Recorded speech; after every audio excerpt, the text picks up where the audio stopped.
Okay, so we covered arrays, so the next thing we're going to cover are conditionals. So a conditional is a block of code that executes only if a condition is fulfilled, only if something is true.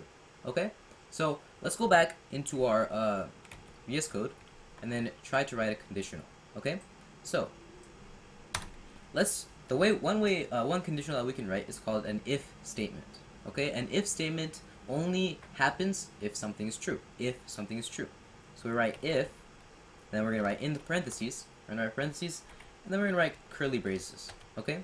So the thing that you want to test if it's true or not is supposed to be right here inside the parentheses.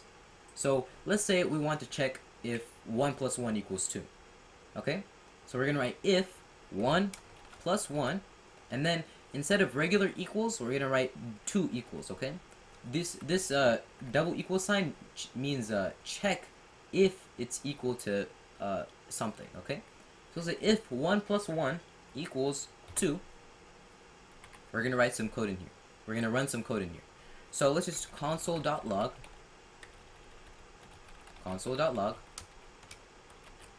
1 plus 1 equals 2.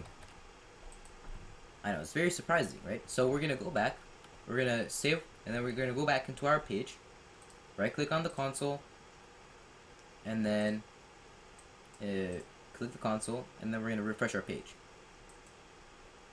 So now you can see it says 1 plus 1 equals 2, right?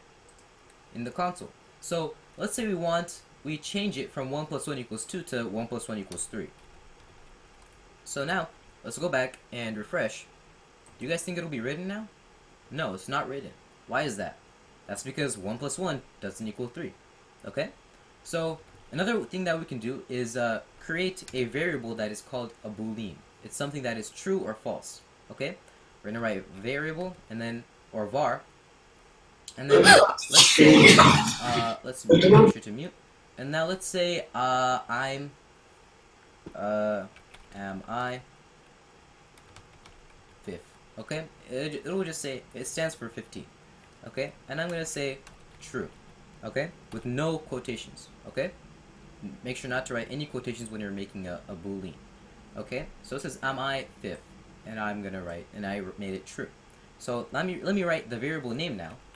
If am I 5th is true, then it will write, instead of 1 plus 1 equals 2, we're going to write Ephraim is 15.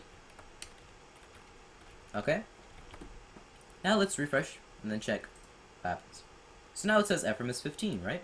So now we just wrote a boolean, or we used an if statement with a variable. Now let's say something else. So let's say, is it raining today? Rainy. Okay? So I don't think it's rainy in Canada, so I'm going to write false. And now I'm going to write rainy in the if statement. So right now it's false, right? So should this run? You guys can shake your heads or not.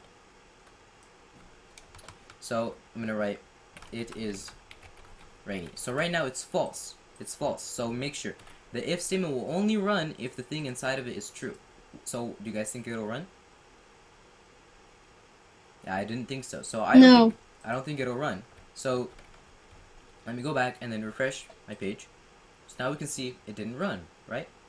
So another thing that we can do is write something called an else statement. Okay? An if statement and an else statement always go together. Okay?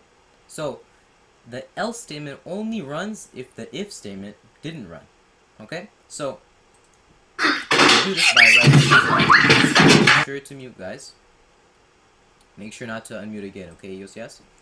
So now we're going to write else, and then we're going to write just brackets, okay?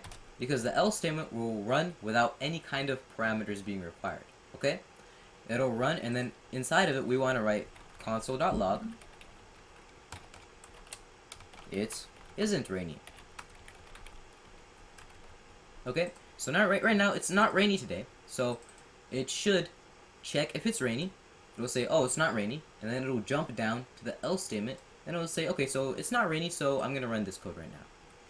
So now we're going to go back and refresh our page, and now we can see it says it isn't rainy. What if it is rainy? Let's say true. Let's change this value to true. Let's go back and then refresh our page. It says it is raining. Well, so that's how the if statement works. Of course, it isn't raining today, but I was just changing it to serve as an example, okay? So, those were if statements. There's also something called else if statements, okay? So, how would you use an else if statement? I'm going to cover this very quickly. So, we write else if, and then we write in the brackets a different condition. You see? So, this else if statement will only run if this if statement was false, but this else if statement is true. Okay? So, we can write else if rainy is true. So this will be we can change this boolean variable to something else like var name equals, let's say, Noah. So we're gonna write if name double equals let's say Maya. We're gonna write her name is Maya. But else if name equals Noah console.log Noah. Oh, his name, sorry, is Noah. Okay? So, now, let's go back and refresh our page and see what happens. Now we can see it says his name is Noah. What if we want to change it from the name from Noah to Maya? Well, now the name says Maya, so let's see what happens. Now it says her name is Maya. So, that was if statements. We're going to pause the recording, and if you guys have any questions, you guys can ask.